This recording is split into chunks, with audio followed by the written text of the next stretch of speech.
go. All right. Could you please introduce yourself briefly? What is your name and where are you from? Yes, my name is Anders. I'm originally from Denmark. I've been working in Carlsberg in Denmark for quite some years, and then for a couple of years ago I was assigned this task as a customer supply chain manager or director in Estonia and Latvia. So. Okay. How did you find your way to logistics in general? So that's a good question.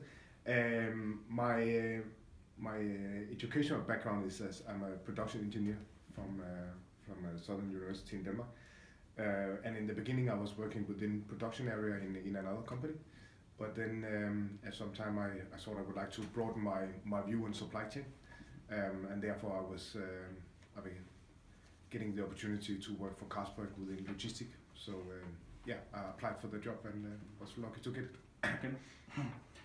Now we will ask you some questions about the company and about the logistics in your company. Yeah. Please describe your company and position it on the Estonian market. How many employees do you have and how big is the company on the Estonian market? Yeah. So I think most Estonian knows about Saku, which I'm happy to realize. And we are, sorry for my throat, yes. We are market leader or on par within beverage industry and beer. We have around 40% of the market share within beer in Estonia. The company is quite old, actually has a long history, 196 years old. Back in around 2008, it was acquired by Carlsberg and has been part of Carlsberg Group since then. And we are mainly within beers, but are also very strong in ciders, water, and some other smaller categories like energy drinks and so forth. Okay, thank you. Can you say who are your main cooperation partners? So, do you mean in terms of customers or suppliers or? Yes, suppliers, customers. Yeah, it can be both. Okay, if you can name some. Yeah, some of our main customers is of course within retail. Mm-hmm. So this will be like Maxima and Remy and Selma and those bigger chains. Mm-hmm. Also in on-trade. On-trade is for us what you can call the bars and restaurants. Okay. We are quite strong there. So many of whenever you go around in Tallinn, town and many other places, mm-hmm. You can see in a lot of the restaurants we are quite present there. In terms of suppliers, I would say that we have suppliers for our production, so malt and cans and packaging materials is the biggest supplier within production. Ball is one of the can suppliers, which are really big for us. And within Logistika, it is so in Logistika that our distribution is outsourced. So the trucks is outsourced companies who are running those. And one of the biggest is AB Transportation, who's the, but we have several in that area. Okay. How have you organized the sales and getting the production to the client? Maybe a short overview about departments or how have you organized? Yeah. So basically, you can say it starts with our marketing department. So of course we are advertising our products and get consumer interest. Then our sales is taking the orders either by sales rep in the shops, or we also have a telesale department where we are calling the customers and talk with them what kind of products they need. Okay. And then these orders are going into our planning department, and they are planning the production. We need to have it forecast in advance because it takes some time to brew a beer. So we forecast based on this demand from sales. Then we do the production and brew the beers and have it on the warehouse. And then when we actually handling the, let's say, day-to-day orders are coming in, then we are picking the products. So by that I mean that we are, when a customer order, he needs some cases of Saku Original, some Kadri, some energy drinks, cider, some we pick that on pallets for them, and then we deliver it on trucks directly to the stores. Okay, thank you. What, in your opinion, are the opportunities to be successful on the whole European market? I think the Carlsberg Group already is, but what are the main reasons or how to get there? What do you think? I think it is very clear that the Western European market is what is considered as a mature market. So we are in many markets seeing either flat or even declining market for beer. So there's of course a huge competition for the market shares in most of the Western European markets. I think we see clearly a trend in these years towards craft and crafty beers. And this is one of the strategies is definitely to be part of that movement towards more crafty beers. And that is not that easy actually, because often those craft beers are also smaller batch sizes, which is not very efficient way. And people want the craft beer, but they also want beer not to be too expensive. So this is of course something we as a brewery need to find the right solution for. Okay, thanks. What kind of developments do you see in the future concerning the arrangement of logistics system in your company? What would need to be developed? Are there any major? Yeah, right. I would say right now we are actually in the middle of developing one area which is within our warehousing. We are right now expanding our warehouse capacity and also installing some, let's call it semi-automatic warehouse system. So we have small kind of robot transporter which can move the pallets around in racks. By that we can increase the utilization of the warehouse, which is an issue for us because the footprint around the Saku territory here in the brewery are very limited. We have the river, we have forest and so forth, so we have to deal with the available area. So this is one thing we are currently doing. I believe in if you look the coming years, some of the challenges that we need to find the best solution for is that in general we need to have a more flexible logistic. By that I mean we have very high peaks in the summer, and then in low season, January, February, there's much lower demand for our products. So we have to have a flexible cost base, so not too high fixed cost, but a cost base which can be flexible together with the demand. That is one thing. And then, as I said before about craft beer, I think in overall market trend is that we will go towards smaller batches and probably also higher frequencies for the customer. A lot of customers want to have short delivery orders time, and we also need to progress in that area so we can meet the customer wishes within that. Okay, thank you. So now to the second part of the interview. One of the organizers of this interview met you earlier last week and asked you about the main problems in your company's logistics systems. Now we have worked on some solutions for these problems, and we would like to present these solutions for you. Sounds good. Yep. So the problem was, or two smaller problems were raising the picking efficiency and errors in picking from the warehouse and how to reduce them. So Ulvar has done a PDCA 8-step assignment sheet in order to solve this problem. He will now present this shortly. Yeah, I did it. So the first problems of is efficiency. There's difference between pickers. There are higher pickers, there's lower pickers. So I did a PDCA group, and in the group I picked one good picker with a higher efficiency, two lower pickers with a lower efficiency, shift leader, and me myself.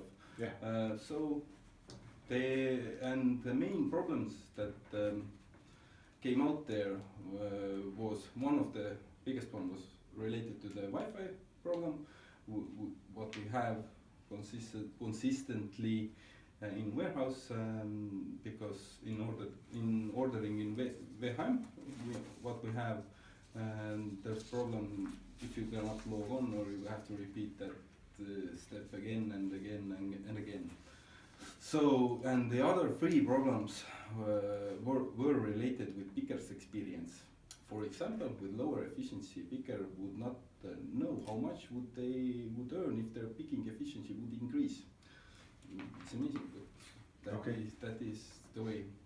And two other problems were related for wrong work methods. Okay. So for the solution with Wi-Fi, I propose maybe we can hire someone in outside who specializes with that kind of problem and really can find the root cause and try to fix it. But for the pickers, they are picking by paper, right? So it's Yeah, when for right now, it's but if they cannot order because the Wi-Fi is down. yeah, replenishment of packs. Yeah, Okay. of course. Okay. Yeah. Yeah, of course. And for picker and experience related problem, the best solution I think for now is best practice because we don't have the IT solution. We have pick by paper, so and explain, of course, how much would they earn if their efficiency will raise, and introduce to them the pay system again. It's quite difficult because if in the beginning of the season when I hire new pickers in the picking area, if I introduce the pay system, it's almost A4 written down. Yeah. So it's complicated, and if you haven't got it, you haven't got it. So again, maybe not maybe I will do it. So some of them are not fully aware that there's a direct link between what they are picking and what they will have as a They solution. are, but they don't know how much that will affect them if they're doing if they are making doing more work. They are getting more money, of course. And of course, I will put together a plan for best practice sharing, taking some better pickers and myself, of course, and try to monitor them, what they are doing wrong and different. And of course, I will measure it with the KPI that we also have and monthly basis, and try to make it, I think, once a month when I will look at that and try to, they can analyze what went wrong. So, and the second one was picking mistakes. Can I have a question? Yeah. So, how big is the difference we're talking about? So between, let's say, the higher and the lower. top 20% and the lower 20%. Let's say it's no, the higher guys put like 3,080 liters, 4,000 in our, and the lower ones are 2,500. Okay, so it's quite significant. Yeah, because. Okay. And with the picking mistakes, there isn't a good solution because we don't have a technical solution yet. But also with best practice sharing, and actually I did that at the beginning of week before Monday with one of the pickers. I looked at him, we followed him around about an hour and see what he did and give him some advices. So he was he did the most mistakes in picking area also, and now it's decreased a little bit, but some my tongue is a little bit. Wait a second.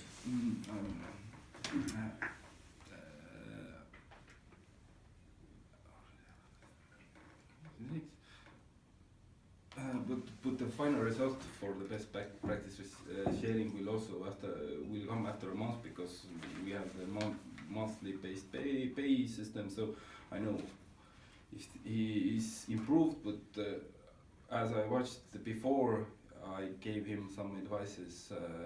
He usually did about 50 to 20 mistakes per week, and the last week he only had, if I'm wrong, 9. So 50% already less, but I'm consistent about that problem, and if I walk by the picking area, I'm always asking and watching that he does what I told him and gave him. No.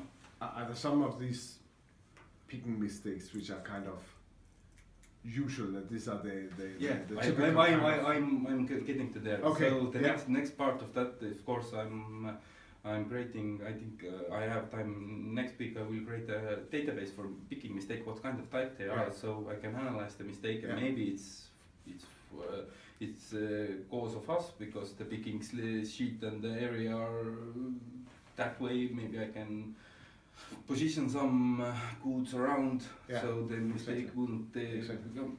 Of course, and the same thing. I will create a database that the shift leader will fill, and at the end of every month I will analyze what kind of the base mistakes are. Of course, there are gonna be some different kinds of mistakes that we're gonna do something about, but the basic ones that usually come in, and there are ways to improve that. Are there correlationship between the one who is picking very fast and efficient also have more mistakes, or okay? There are a couple of guys who have about 1 or 2 mistakes in month. They are a bit lower, but of course they are doing quality work as well. But the one with the lower one usually have the higher mistakes as well. So okay, it's just that it's of course important that the salary system is not like you're motivated so much to do fast work that the quality is dropping. There is a mistake. Also, there is a price, and if they do they will be reduced in salary. Reduced, yes, of course.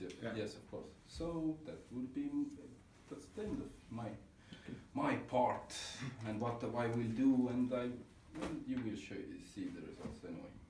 Okay, so will we have some kind of a, let's say for example for the efficiency, that we can say, okay, this is the current level, and then in a month or two that we hopefully will see because some improvement. in the picking KPI there's overall efficiency index that I don't with the old times I don't look the liters per hour or piece per hour.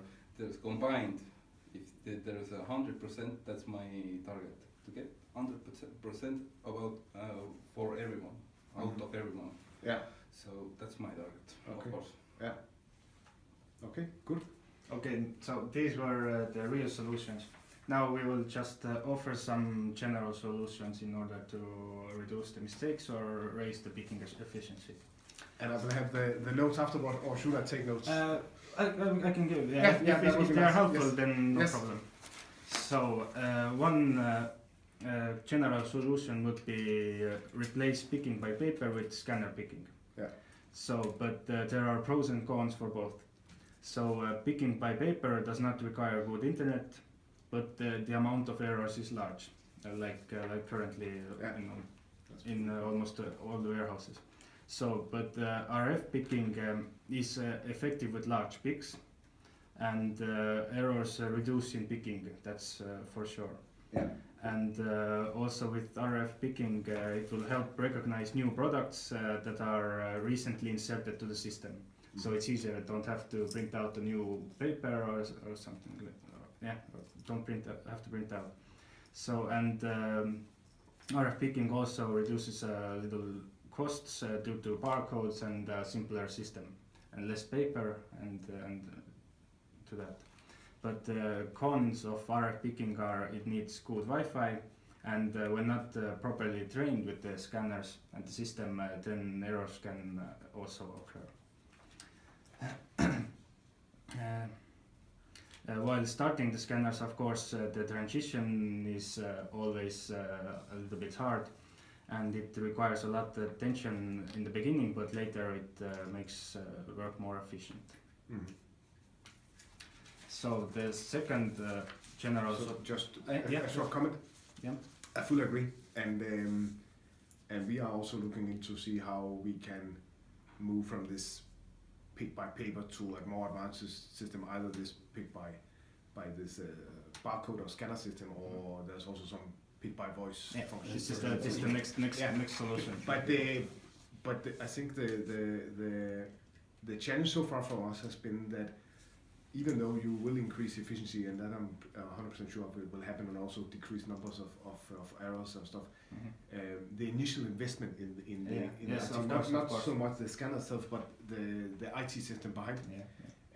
We are on an SAP platform here, but we don't have a fully implemented SAP VMS system in the warehouse. So this has been the challenge so far, that this initial investment is quite substantial in the price, and therefore we haven't been able to make a good business case for it. But we are working at it at the moment, and I think it's very relevant as a solution, because it is clearly if you want to improve in this area, you need to invest in some of those technologies. That's clear. So the next solution would be implement picking by voice. Yeah. So advantages of picking by voice would be picking accuracy of 99.9% and up, and also productivity increased by 15%. And a large advantage is time is saved by not going to pick up the picking sheets, and also less printing and document managing costs. And also one large advantage would be free hands and eyes, easy picking. Yeah. And also live feedback all the time the picker will get, and live overview of picking progress. It's in order to plan the time better. There will also be an increase in safety, and it's quite easy to train workers, less to study for them. Yeah. But the disadvantages of voice picking is implementing this system would require a lot of resources, investments in Wi-Fi, appliances and IT system and so on. And also there might be some problems with language support of the software, and also some disadvantages of the system itself would be that the worker would need to repeat his or her voice all the time so that the system would understand, and when the worker gets tired, the voice may change and so on. And the system does not recognize different pronouncing, need to sound same all the time, and background noises can confuse it. And also, the background noise, it will be also the last one. So, and to summarize this up, both scanner picking and the voice picking have their advantages and also disadvantages. But in this area, we think in the food industry where the pickings are large, both systems would do well, but also the investments and systems to set up the systems would be the main challenge. Main challenge. Yeah. So from us, that would be it. I hope this interview was somewhat helpful for you. And if you have something to add, you can add or ask something. So have you seen other companies working with either this pick by voice or scanning? Yes, actually I have done it myself in England. I had one experience with this. Picking by voice. Yeah. So it was sometimes the voice system did not understand what I wanted to say. And if, for example, I was talking to someone, sometimes it catched some words, and you just need to be focused on your work, because it can some words can mess up and he will interpret them wrong or something. Yeah. And also sometimes we had some system failures. Then it was they were built on only the voice picking. So because of that, there was I think a half a day no work, because they needed to fix the system. So that's one big place where some problems can occur. But it's easy himself. It's very fast. You just need to know what you need to pick. You have the address. You confirm the address. You take the goods. He will tell you how many goods, and then you will tell like 2 and where did you put them, and then go on. Yeah. And finishing and starting is everything simple, so Yeah. it's quite good system. Yeah. I can say. Yeah. Okay. And with the scanners, there can be human errors because there are codes listed, and when you look at the code, for example, when there are some confusing places where are two goods or something like that in one place, when you look at the code, then the human errors can occur because you look some number wrong or something like that. And also, yeah, you need to train with the scanners too. Mm-hmm. Yeah. Okay. So you have actually been picking by this. Yeah, system. by voice. Yeah, I had a simple picker job in a warehouse and picking by voice. Yeah. It was, How was what is that in English? You know, the comfort of using it. Was your ears was getting warm, or was it okay to wear it? Because this is some of the concern I sometimes hear that people say, no, people don't want to walk I with don't a headset. remember actually. They Okay. were quite comfortable. Only thing was you have to have on your belt this battery pack and the station. Yeah. It's quite heavy and it was quite large, like 20 centimeters something like that. And when you put it on your belt, it can a little bit be disturbing for you. Yeah. That I remember what was the problem. And also, yeah, sometimes you didn't hear the voice so good, so you need to set the settings or something like that. But mainly it was good. Okay. Good system, yeah. Okay. All right. Good. So, okay, thank you then. You're welcome. Looking forward to see the results.